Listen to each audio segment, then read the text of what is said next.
Hey everyone! Today, we're diving into a mental tool that is, well, it's deceptively simple, but trust me, it holds the key to navigating some of life's biggest, toughest challenges. So let's get right into it. All right, let me ask you a question and be honest. Do you ever feel like life is just out of your control? You know that feeling, right? Like you're just a passenger and someone else has their hands on the steering wheel. It's that feeling of being totally overwhelmed, and yeah, that's exactly what we're going to tackle today. So to really get this, we're going to start by looking at a situation that's, well, it's pretty common and honestly, pretty painful. It's a scenario where that feeling of losing control is just off the charts. Okay, so let's meet Zara. She's in a really tough spot.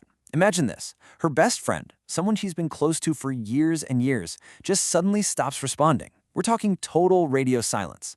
And if that wasn't bad enough, she starts hearing from other people that this friend is, well, talking trash about her behind her back.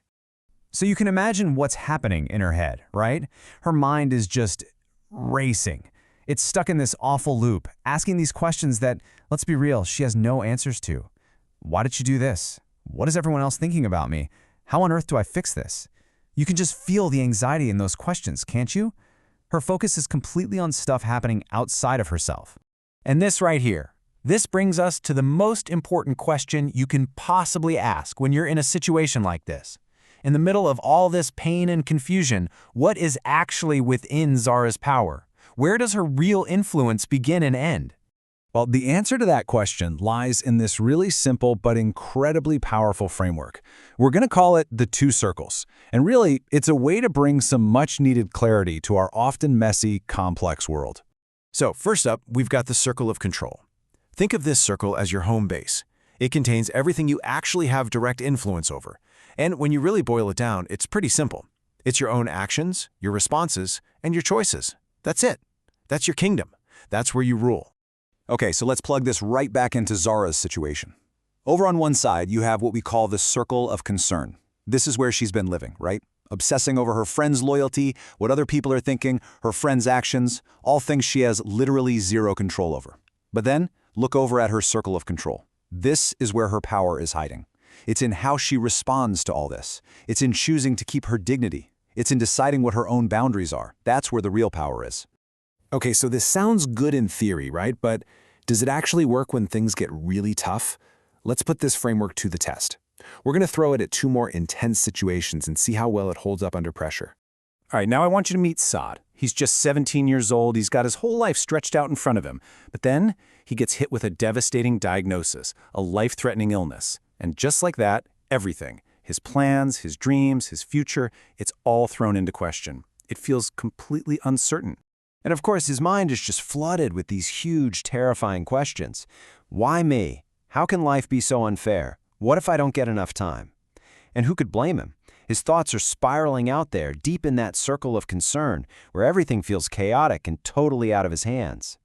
But even here, in this incredibly tough situation, the two circles bring clarity. In his circle of concern, the big, unchangeable facts, the existence of the illness, the length of his life. He can't change those. But what's still left inside his circle of control? So much, actually. How he chooses to respond to this hardship. His choice to focus on living with purpose instead of just panic. His ability to hold on to his dignity no matter what. That power, it's still his. Okay, one final story. This is Ion. He knows exactly what he wants to do with his life. He's passionate about psychology. But his family, they have other plans. They are absolutely insistent that he becomes an engineer, hitting him with that classic line, "We just know what's best for you." So you can just imagine the conflict he's feeling, right? He's completely torn. On one side, he has this deep respect for his family. On the other, he's trying to be loyal to his own dream. It's this painful internal tug of war between what everyone else wants for him and what he knows is true for himself. So, again, what can he actually do? Well, his family's expectations, that's squarely in the circle of concern. He can't just magically change their minds. But his circle of control? It's still full of options. He can control how clearly he communicates his vision. He can control how well prepared he is to make his case. And this is the big one. He can choose to show respect without giving up on his own life. That is where his power lies. And all of this really brings us to the main point, the big takeaway here. It's all about reclaiming your power. And the secret, the real trick, isn't to try and control everything out there. No way. It's about shifting your focus, moving your energy away from that huge, chaotic ocean of concern and planting your feet firmly on the solid ground of what you can control. So now, the question isn't about Zara or Saad or Ion, it's about you. Think about your life right now. Is there one area where you need to make this shift? Where do you need to pull your energy back from the circle of concern and start putting it to work inside your circle of control? If you take away one thing, let it be this. Real power, it doesn't come from trying to bend the world to your will. It grows the moment you shift your focus from what you can't control to what you can. That's it.